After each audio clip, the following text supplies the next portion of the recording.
Beau is Afraid is a chilling tale of one man's journey into the depths of fear and horror.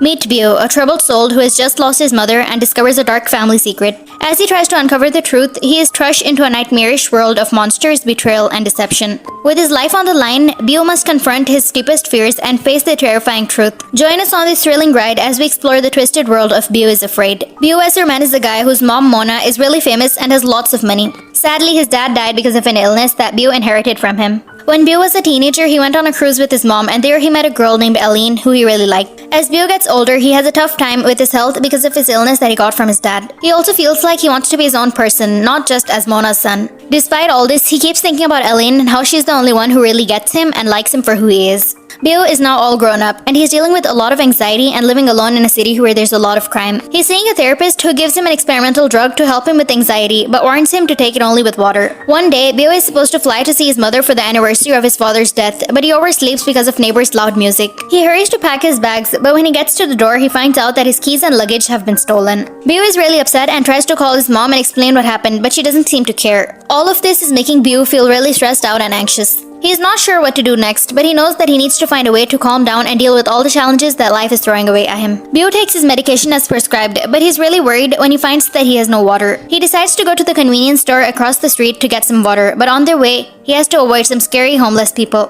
When he gets back to his apartment building, he finds out that they broke into his place and locked him out. So he sleeps outside on the scaffolding. The next morning, Beau returns to his apartment, but it's been vandalized. He tries to call his mom, but someone else answers and tells him that she died in an accident where she was decapitated. He tries to take a bath to calm down, but then he discovers an intruder is hiding in his ceiling. The intruder falls, and Beau gets really scared and runs out of his apartment without any clothes on. As he's running down the street, a police officer confronts him, but Beau is so out of it that he doesn't really understand what's going on. Then, out of nowhere, he gets hit by a food truck. This is all really scary and confusing for Beau, and he's not sure if he's going to get through all of it. After being hit by a food truck, Beau wakes up 2 days later in the house of a married couple named Grace and Roger. They're caring for a veteran named Jeeves, who was their son's army comrade before he was killed in action. Grace and Roger have a teenage daughter named Tawny who doesn't like Beau right from the start. Beau tries to call his mother's attorney, Dr. Cohen, and gets scolded instead of receiving help. He finds out that his mother's last wish was to be buried after he arrives, even though it goes against Jewish custom. Roger promises to take Beau to his mother's estate when he's better, but Grace tells him to rest and not incriminate himself. During Beau's stay, Grace warns him that he's being watched. One day, Tawny takes Beau to her brother's old room and tells him to paint the walls in different colors, but Beau refuses.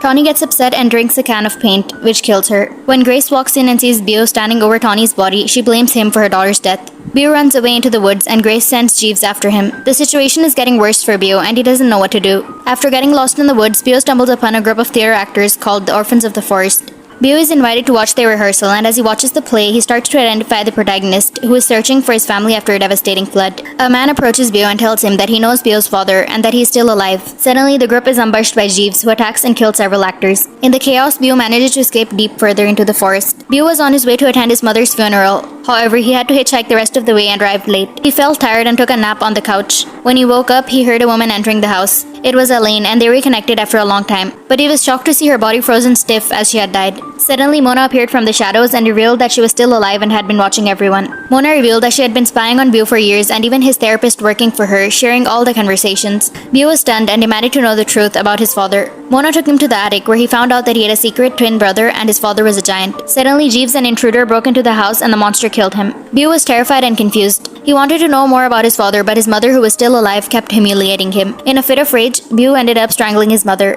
Beau was shocked and upset after learning about the terrible secrets and lies that his family had been keeping from him. He left the estate and found a motorboat on the beach, which he took out of sea. However, things took a strange turn when he entered a cave and suddenly found himself in a crowded arena. In the arena, Beau was put on a trial by Mona and Dr. Cohen, who acted as prosecutors. They showed a footage of every time Beau had hurt or disrespected his mother on a big screen. A defense attorney tried to help Beau, but he was killed by one of Mona's helpers. Beau tried to defend himself, but he found that his feet were stuck on the boat, which were hard to move. He even tried to appeal to his mother, but she didn't respond. Eventually, Beau realized that he had no chance of winning and accepted his fate. The boat's motor exploded, causing it to capsize and sink. Sadly, Beau drowned and the credits rolled as the crowd left the arena, leaving Mona crying uncontrollably. The story shows how the secrets and lies have terrible consequences, and it's important to be honest and respectful to our relationships with everyone.